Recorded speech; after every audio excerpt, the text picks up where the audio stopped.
Hi all of you. पुन्हा एकदा तुमचं महाटेस्ट सिरीज या आमच्या यूट्यूब चॅनलवरती सहर्ष स्वागत. आतापर्यंत आपण काळाचे 3 प्रकार बघितले.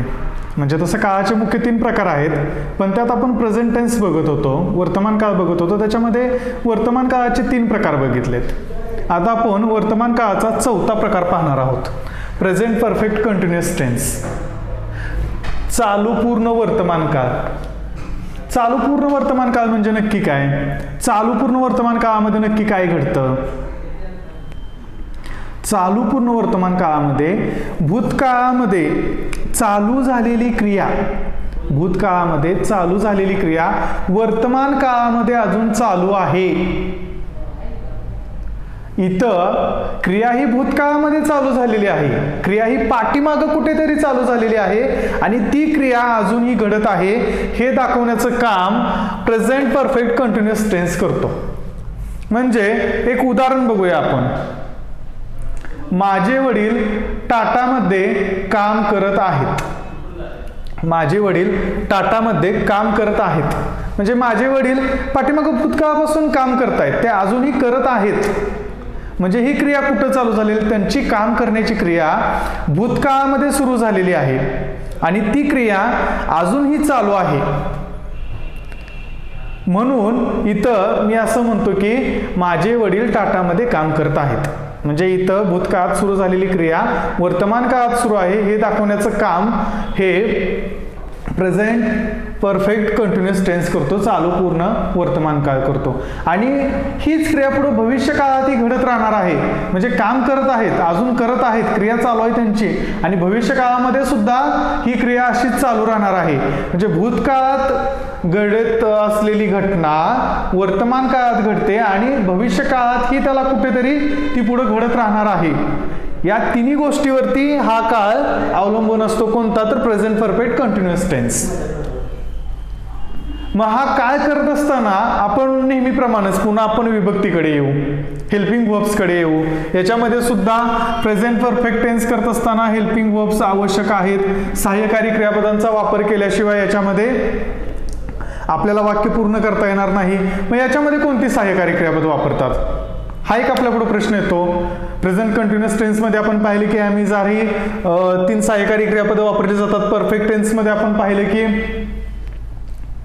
हॅव हॅज ही सहाय्यकारी क्रियापदं वापरतात. मग आता इथं प्रेझेंट परफेक्ट टेन्स आणि प्रेझेंट कंटिन्युअस टेन्स या दोन्हीचं कॉम्बिनेशन झालेलं आहे. हे 2 काळ एकत्र आलेले आहेत. मग या 2 काळांचं कॉम्बिनेशन करून आपल्याला या प्रेझेंट परफेक्ट कंटिन्युअस टेन्सचं सूत्र बनवायचं आहे. प्रेझेंट परफेक्टचं सूत्र बघावं लागेल आपल्याला, प्रेझेंट कंटिन्युअसचं सूत्र बघावं लागेल आपल्याला, आणि त्याच्यातून पुन्हा आपल्याला प्रेझेंट परफेक्ट कंटिन्युअस टेन्सचं सूत्र करावं लागेल. मग इथं परफेक्ट टेन्स आहे, पूर्ण काळ आहे. आपल्याला काय करायचं आहे? पूर्ण काळामध्ये आपण कोणती सहाय्यकारी क्रियापदं वापरली होती? आपण परफेक्ट टेन्समध्ये पूर्ण काळामध्ये हॅव आणि हॅज ही सहाय्यकारी क्रियापदं वापरली होती. हे परफेक्ट टेन्सचं झालं. इथं कंटिन्युअस टेन्सच्या सहाय्यकारी क्रियापदांचा विचार करायचा नाही, फक्त परफेक्ट टेन्समध्ये जी आपण सहाय्यकारी क्रियापदे वापरली होती ती घ्यायची. आता पुन्हा कंटिन्युअस टेन्सकडे येऊया, आपण चालू काळाकडे येऊया. चालू काळामध्ये आता काय करायचं? चालू काळामधला कोणता भाग घ्यायचा इथं? तर चालू काळामध्ये आपण क्रियापद वापरलं होतं. कोणतं क्रियापद वापरलं होतं? तर क्रियापदाचं मूळ रूप घेऊन त्याला आपण ING प्रत्यय लावला होता. म्हणजे प्रेझेंट परफेक्ट कंटिन्युअस टेन्स मध्ये, चालू पूर्ण वर्तमान काळामध्ये परफेक्ट टेन्स मधली आपल्याला फक्त सहाय्यकारी क्रियापद घ्यायचे आहेत आणि कंटिन्युअस टेन्स मधला वर्ब फॉर्म घ्यायचा आहे. ह्या 2 गोष्टी घेतल्यानंतर आपलं पुढं सूत्र तयार होणार आहे प्रेझेंट परफेक्ट कंटिन्युअस टेन्सचं. मग याच्यामध्ये पुन्हा आपल्या नेहमीप्रमाणे I, we, you, they, he, she, it, noun या अशा विभक्ती आहेत. मग या विभक्ती बरोबर कोणतं सहाय्यकारी क्रियापद वापरलं जातं हे आपल्याला बघायचं आहे. तर परफेक्ट टेन्समध्ये आपण पाहिलं होतं की आय, वी, यू, दे या विभक्ती बरोबर हॅव हे सहाय्यकारी क्रियापद आपण तिथं वापरलं होतं. आणि ही, सी, इट, नाउन या विभक्तींसाठी आपण हॅज हे सहाय्यकारी क्रियापद वापरलं होतं. मग याच्यामध्ये आय, वी, यू, दे याच्याबरोबर आपल्याला काय करायचं आहे, हे हॅव हे सहाय्यकारी क्रियापद वापरल्यानंतर अजून एक शब्दाची याच्यात भर पडणार आहे. अजून एक शब्द आपल्याला इथं वापरावा लागणार आहे. याच्यामध्ये हॅव या शब्दानंतर बीन हा शब्द वापरावा लागणार आहे. Have been. कारण काय, आपल्याला क्रिया चालू झालेली आहे भूतकाळामध्ये आणि ती कार्यरत आहे हे दाखवायचं आहे. याच्यासाठी आपल्याला बीन हा शब्द वापरायचा आहे. त्याच पद्धतीने इथं हॅज बरोबर सुद्धा बीन हा शब्द वापरायचा आहे. मग सूत्रामध्ये थोडेसे अपडेट होतील. परफेक्ट टेन्स मध्ये हॅव वापरत होतो, नंतर क्रियापदाचं तिसरं रूप वापरत होतो. कंटिन्युअस टेन्स मध्ये एम इज वापरून क्रियापदाला ing प्रत्यय लावत होतो. फक्त इथं काय करायचं आहे, सहाय्यकारी क्रियापद आपण हॅव घेतलेला आहे, हॅव बरोबर बिन लावायचं आहे, हॅज बरोबर बिन लावायचं आहे. म्हणजे इथं काय होईल, have oblique has plus been. आता आपण थोडंसं प्रेझेंट परफेक्ट कंटिन्युअस टेन्सच्या सूत्राकडे येऊया. नेहमीप्रमाणे आपल्याला कोणतंही वाक्य तयार करायचं असलं तर प्रथम काय घ्यावं लागतं, प्रथम आपल्याला कर्ता घ्यावा लागतो, प्रथम सब्जेक्ट घ्यावा लागतो. इथं आपण प्रथम सब्जेक्ट घ्यायचा. नंतर आपला नियम काय आहे, वाक्य बनवत असताना आपल्याला सहाय्यकारी क्रियापदांची आवश्यकता असते. मग आपली प्रेझेंट परफेक्ट कंटिन्युअस टेन्स मध्ये आपण कोणती सहाय्यकारी क्रियापद वापरतो, हॅव आणि ॲज ही सहाय्यकारी क्रियापद वापरतो. इथं आपण हॅव किंवा हॅज यापैकी एक सहाय्यकारी क्रियापद घेतलेला आहे. त्याच्यानंतर आपल्याला काय वापरायचं आहे, प्रेझेंट परफेक्ट कंटिन्युअस टेन्स असल्यामुळे इथं आपल्याला काय वापरायचं आहे, बीन वापरायचं आहे. इथं बीन घेतला आपण. त्याच्यानंतर काय करायचं आहे, क्रियापदाचं पहिलं रूप घ्यायचं आहे, क्रियापदाचं मुख्य रूप घ्यायचं आहे. त्याच्यानंतर क्रियापदाच्या मुख्य रूपाला ing हा प्रत्यय लावायचा आहे. त्याच्यानंतर आपला वाक्याचा उर्वरित भाग म्हणजे ऑब्जेक्ट कर्म घ्यायचा आहे. अशा पद्धतीनं प्रेझेंट परफेक्ट कंटिन्युअस टेन्सचं सूत्र तयार होतं. सुरुवात वाक्याची कर्त्यानं केली, आपण इथं करता हे आपण सहाय्यकारी क्रियापद वापरलेली आहेत. इथं आपण बीन हा शब्द वापरलेला आहे. इथं क्रियापदाचं मुख्य रूप घेऊन त्याला हा ing प्रत्यय लावलेला आहे. आणि हे आपलं ऑब्जेक्ट म्हणजे उर्वरित वाक्य झालेलं आहे इथं. तर अशा पद्धतीनं आपलं सूत्र तयार झालेलं आहे. चला तर आपण बघूया एक त्याचं उदाहरण. मगाशी एक मी बोलता बोलता उदाहरण सांगितलं होतं, माझे वडील टाटामध्ये काम करत आहेत. ही जी क्रिया होती ही क्रिया भूतकाळापासून चालू झालेली क्रिया होती. तर भूतकाळात म्हणजे माझे वडील काम करत आहेत म्हणजे ते भूतकाळात कुठेतरी नोकरीला लागलेले असणार आहेत. हे इथं मी दाखवलेलं होतं. एक वाक्य इथं लिहितो मी, माझे वडील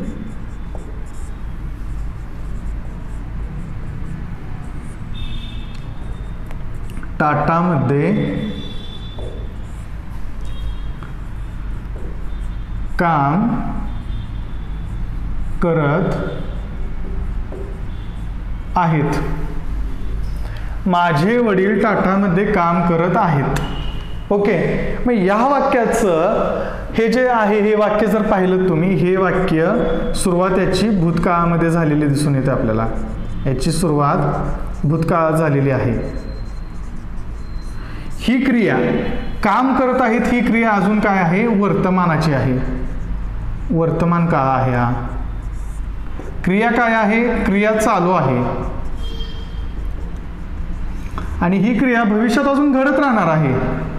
त्याच्यामुळं हे वाक्य बनवत असताना आपल्याला दिलेल्या सूत्राचा वापर करून मग सुरुवातीला आपल्याला काय करायचं आहे, यातला कर्ता शोधायचा आहे. यातला कर्ता कोण आहे, माझे. हा काय आहे, याचा सब्जेक्ट. माझेसाठी इंग्रजी हा शब्द माय. फादर माझे वडील, माय फादर. फादरसाठी इंग्रजी शब्द, वडिलांसाठी फादर हा इंग्रजी शब्द, माय फादर. आता इथं आपल्याला काय करायचं आहे, सहाय्यकारी क्रियापद वापरायचं आहे. मग हा माय फादर हा कर्ता आहे, याच्यासाठी मग काय सहाय्यकारी क्रियापद येईल, इथं माय, आय माय. आईसाठी आपण काय वापरतो, माय हे वापरतो. त्याच्यासाठी काय मग येईल इथं, मगाशी पाहिल्याप्रमाणे ही काय झालं, ही सी इट नाऊन, म्हणजे माय हे सुद्धा एक नाऊन आहे. मग इथं काय येईल, माय फादर. मग इथं काय येऊ शकतं तर हॅज हे सहाय्यकारी क्रियापद आपण इथं घेतलेलं आहे. त्याच्यानंतर आपल्याला काय करायचं आहे, बीन हा शब्द लिहायचा आहे. माय फादर हॅज बीन. आता आपल्याला काय करायचं आहे, वाक्यातील क्रियापद बघायचं आहे. मग मराठी वाक्यामध्ये क्रियापद हे शेवटी येतं आणि कर्म अगोदर येतं. हे क्रियापद आहे, ही क्रिया चालू आहे, हे क्रियापद आहेत. काम करत आहेत, काम करणे, कामाला इंग्रजी काम या मराठी शब्दाला इंग्रजी पर्यायी शब्द आहे वर्क. ठीक आहे, हा वर्क हा कामाचा आपण मुख्य शब्द घेतलेला आहे. त्याच्यामध्ये नंतर काय करायचं आहे, आपल्याला ING हा प्रत्यय लावायचा आहे. मग याला वर्कला ING प्रत्यय लावल्यानंतर वर्किंग तयार झालं आणि त्याच्यानंतर टाटामध्ये आहेत. ओके, मग याच्यामध्ये काय, ही क्रिया आपण चालू आहे, ही जी क्रिया आहे ही आपण क्रिया चालू असलेली इथं दाखवलेलं आहे. माय फादर हॅज बीन वर्किंग. कुठे काम करतायत, इथं हे कर्म आहे, हे ऑब्जेक्ट आहे. मग हे in Tata. My father has been working in Tata. हे वाक्य ज्या पद्धतीने आपण सूत्र निर्माण केलं, सूत्र तयार केलं, सूत्र ज्या पद्धतीने तयार केलेलं, subject have has plus been plus verb plus ING plus object, या पद्धतीने आपण सूत्र केलं, त्या पद्धतीनेच आपण हे वाक्य सुद्धा तयार केलेलं आहे. ठीक आहे, मग या काळामध्ये अजून एक बदल आहे, अजून एक चेंज आहे. हा काळ तयार करत असताना फॉर आणि सिन्सचा वापर केला जातो. तो कशासाठी केला जातो आणि का केला जातो हे आपल्याला थोडं पाहायचं आहे. फॉर आणि सिन्स का वापरतात, फॉर म्हणजे नक्की काय आणि सिन्स म्हणजे नक्की काय, दोन्हीमध्ये काय डिफरन्स आहे हे थोडंसं जाणून घेणं गरजेचं आहे. प्रेझेंट परफेक्ट कंटिन्युअस टेन्समध्ये चालू पूर्ण वर्तमान काळामध्ये फॉर आणि सिन्सचा वापर. फॉर म्हणजे काय, फॉर म्हणजे टू शो ऑफ ॲक्शन. म्हणजे इथं काय दाखवलेलं आहे, फॉरचा वापर करून एक कालखंड दाखवला जातो. इथं एखादा कालखंड जर दाखवायचा असेल तर इथं फॉरचा वापर केला जातो. आणि सिन्सचा वापर कधी केला जातो तर क्रिया कधीपासून सुरू झाली आहे, म्हणजे सिन्स 2014, सिन्स 1919, म्हणजे एखाद्या दुकानाभोवती किंवा एखाद्या दुकानाच्या पाठीवरती वगैरे लिहिलेलं असतं सिन्स 1914. म्हणजे यांची जर PNGची किंवा टाटाची वगैरे जाहिरात बघितली तर तिथं सिन्स हा शब्द शक्यतो त्या जाहिरातीमध्ये जास्तीत जास्त वापरला जातो. तर म्हणजे पासून PNG मध्ये आहे, सिन्स 1913 पासून PNG आहे, तो शब्द वापरून तिथं ते वाक्य पूर्ण केलं जातं. तर याच्यामध्ये बघा एक वाक्य आपण घेऊयात की I have been teaching English since 2019. म्हणजे मी इंग्लिश हा विषय 2019 पासून शिकवतोय. I have been teaching English since 2019. म्हणजे मी इथं इंग्लिश 2019 पासून शिकवत आहे, म्हणजे माझी शिकवण्याची क्रिया चालू आहे. म्हणजे ही क्रिया कधीपासून सुरू झालेली आहे, माझी शिकवण्याची 2019 पासून. म्हणजे मी 2019 पासून मी शिकवतोय हे सांगण्यापूर्वी मला सिन्स हा शब्द वापरावा लागतोय किंवा वापरणं इथं गरजेचं आहे. ओके, मग तसंच फॉरचं सुद्धा आहे. फॉर कधी वापरतात, I have been teaching English for 2 years. I have been teaching English for 2 years. म्हणजे इथं हा कालखंड दाखवलेला आहे 2 वर्षाचा. ओके, आणि इथं मी कधीपासून शिकवतो हे दाखवलेलं आहे. म्हणजे क्रिया चालू झालेल्या वेळेपासून आणि ही क्रिया किती पूर्ण झालेली आहे, कालखंड 2 वर्षाचा कालखंड. या 2 वर्षाच्या कालखंडामध्ये ही क्रिया माझी चालू आहे. ओके, तर याच्यामध्ये ज्या पद्धतीने आपण निगेटिव्ह सेंटेन्स बघितलेत आपण, की हे आता जे आपण बघतो हे होकारार्थी वाक्य आहेत, आणि यापूर्वी जे काळ आपण पाहिले, यापूर्वीच्या काळांमध्ये सुद्धा आपण निगेटिव्ह वाक्य कसं होतं आणि प्रश्नार्थी वाक्य कसं बनवलं जातं हे पाहिलं. म्हणजे सूत्रामध्ये थोडेफार बदल केल्यानंतर निगेटिव्ह सेंटेन्स तयार होतं आणि सूत्रामध्ये थोडेफार बदल केल्यानंतर इंट्रोगेटिव्ह सेंटेन्स तयार होतं. सर्वप्रथम आपण आता सूत्र काय आहे, वाक्य कसं बनतं हे पाहिलं. आता आपल्याला काय पाहायचं आहे, याच्यामध्ये निगेटिव्ह वाक्य कसं बनतं.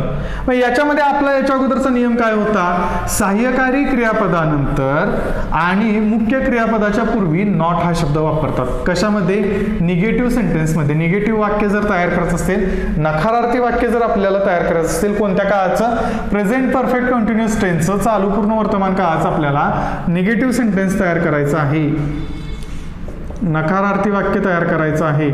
तर नकारार्थी वाक्य तयार करण्यासाठी सूत्रामध्ये काय बदल करावे लागतील. मग याच्यामध्ये आपल्याला काय वापरावं लागतं, नकारार्थी वाक्य करण्यासाठी नॉट वापरावं लागतं. मग हे नॉट नक्की आता याच्यात कुठं वापरायचं, याच्यामध्ये सूत्रामध्ये बिन या शब्दाची भर झालेली आहे. मग याच्यामध्ये कुठं नक्की नॉट वापरायचं ते पहा तुम्ही. आता आपलं सूत्र सुरुवातीला बघूया. सुरुवातीला सब्जेक्ट घ्यायचा आहे, नंतर काय घ्यायचं आहे, सहाय्यकारी क्रियापद कोणता आहे, हॅव किंवा हॅज यापैकी एक सहाय्यकारी क्रियापद आहे. त्याच्यानंतर शब्द कोणता घेतोय आपण, बिन हा शब्द घेतोय. त्याच्यानंतर क्रियापदाचं मुख्य रूप घेऊन त्याला आयएनजी प्रत्यय लावतोय. त्याच्यानंतर ऑब्जेक्ट घेतोय. मग ह्या बिनच्या पूर्वी इथं आपल्याला नॉट हा शब्द वापरायचा आहे. म्हणजे याच्यापूर्वी आपण काय करत होतो, क्रियापदाच्या पूर्वी आणि सहाय्यकारी क्रियापदानंतर नॉट हा शब्द वापरत होतो. मग आता इथं आपल्याला काय करायचं आहे, बिन या शब्दाच्या पूर्वी आणि सहाय्यकारी क्रियापदानंतर नॉट हा शब्द इथं वापरायचा आहे. कोणत्या काळामध्ये, प्रेझेंट परफेक्ट कंटिन्युअस टेन्समध्ये. इतर काळाचा तर विचार करू नका तुम्ही. आणि त्याच्या पुढेही जाऊन प्रेझेंट परफेक्ट कंटिन्युअस टेन्स कसा ओळखायचा, तर सहाय्यकारी क्रियापदाला लागून बिन हा शब्द असेल तर तो काळ प्रेझेंट परफेक्ट कंटिन्युअस टेन्स असतो. Perfect continuous, present perfect continuous tense असतो कधी, ज्यावेळेला सहाय्यकारी क्रियापदाला लागून बिन हा शब्द येईल आणि क्रियापदाला आयएनजी हा प्रत्यय असेल त्यावेळेला. मग आता एक निगेटिव्ह वाक्य बघूया आपण. मगाशी जे वाक्य आपण बघितलं, माझे वडील टाटामध्ये काम करत आहेत. आता हेच वाक्य मगाशी आपलं इंग्रजीमध्ये काय झालं, my father has been working in Tata. Okay, तर या वाक्याचं आपल्याला आता निगेटिव्ह वाक्य करायचं आहे. म्हणजे दिलेल्या सूत्रानुसार आपण पुन्हा जाऊयात. सब्जेक्ट घेऊया, माय फादर. इथं माय फादर आपण सब्जेक्ट घेतलेला आहे. त्याच्यानंतर नियमाप्रमाणे आपण सहाय्यकारी क्रियापद हॅज घेतलेला आहे.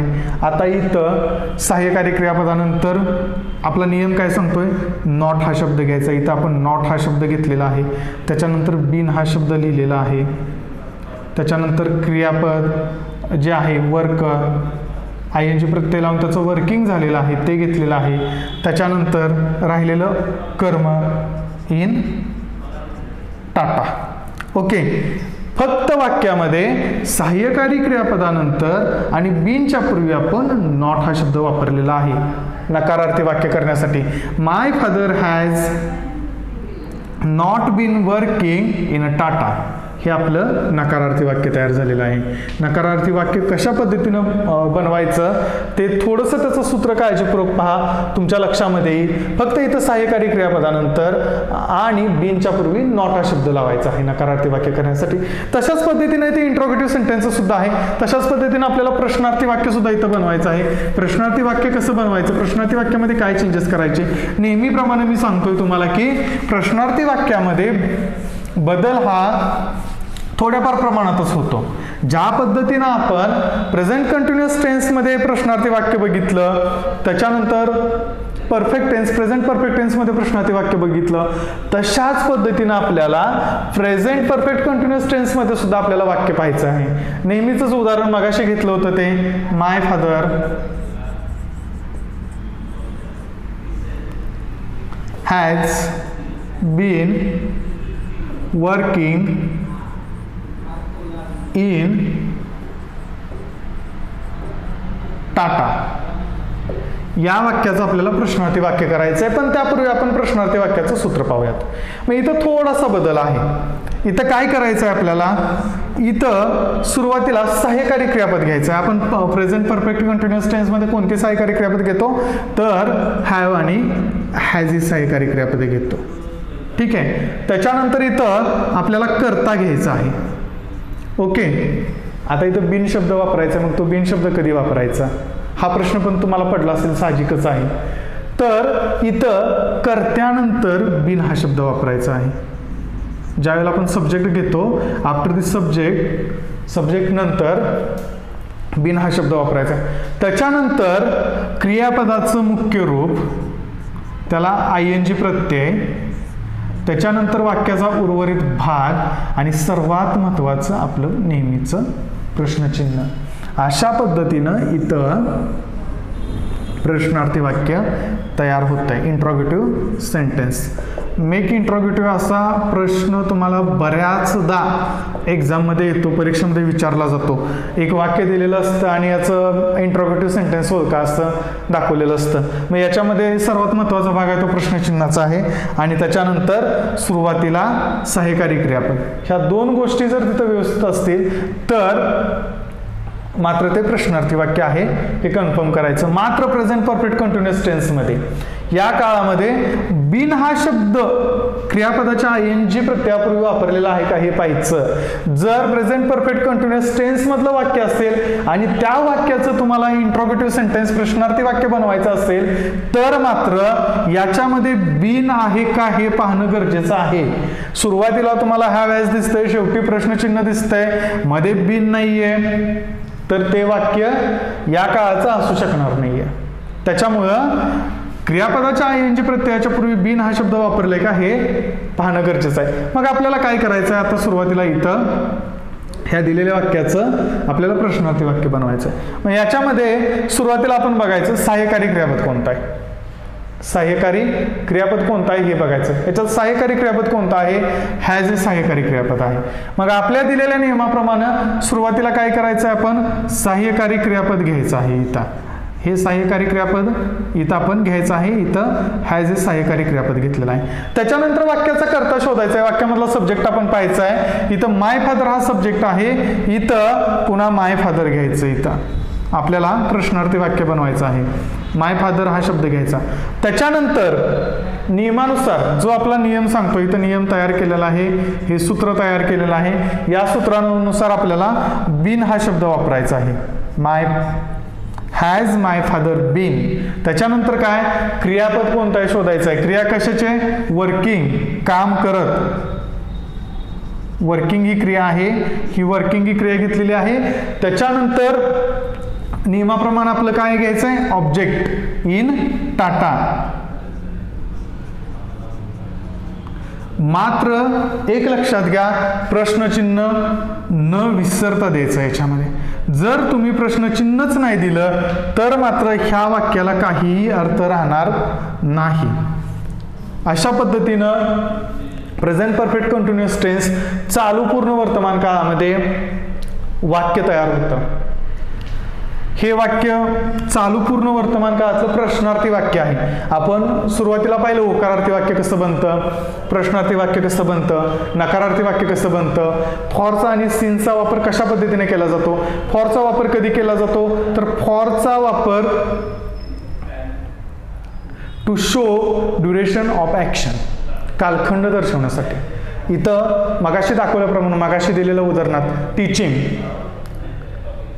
टीचिंग कधीपासून करतोय, फॉर 2019 पासून टीचिंग करतोय, म्हणजे तो कालखंड दाखवला गेला. आणि सिन्स मध्ये काय दाखवलं गेलं इथं, तर सिन्स मध्ये आपल्याला दाखवलं गेलं नेमकी क्रिया कधी सुरू झाली, म्हणजे त्या काळापासून. म्हणजे PNGचं उदाहरण झालं दिलं की PNG 1913 ला सुरू झालेलं आहे. सिन्स तेव्हापासून ते सेवा देते, तेव्हापासून ते कार्यरत आहे दाखवण्यासाठी. तर इथं काहीच फारसं अवघड नाहीये. पुढच्या सेशनला आपण याचे एक्झाम्पल्स पाहणार आहोत. म्हणजे प्रेझेंट परफेक्ट टेन्सचं प्रेझेंट कंटिन्युअस टेन्स कसं करायचं, प्रेझेंट कंटिन्युअस टेन्सचं प्रेझेंट परफेक्ट कंटिन्युअस टेन्समध्ये कसं रूपांतर करायचं आणि प्रेझेंट परफेक्ट कंटिन्युअस टेन्सचं सिंपल प्रेझेंट टेन्समध्ये, म्हणजे एक वाक्य ह्या चारही काळामध्ये कशा पद्धतीने बनवता येतं हे आपण पुढच्या लेक्चरला पाहूयात. आणि या चारही काळांचे पुन्हा ते निगेटिव्ह कसं होतं, इंट्रोगेटिव्ह कसं होतं, अफर्मेटिव्ह कसं होतं, ह्या तिन्ही प्रकारामध्ये वाक्य ते कसं फिरवता येतं. एकाच वाक्याचे जर अशा पद्धतीने आपल्याला अनेक वाक्य बनवता आले तर तुमचा जो परीक्षेमध्ये होणारा गोंधळ आहे तो गोंधळ होणार नाही.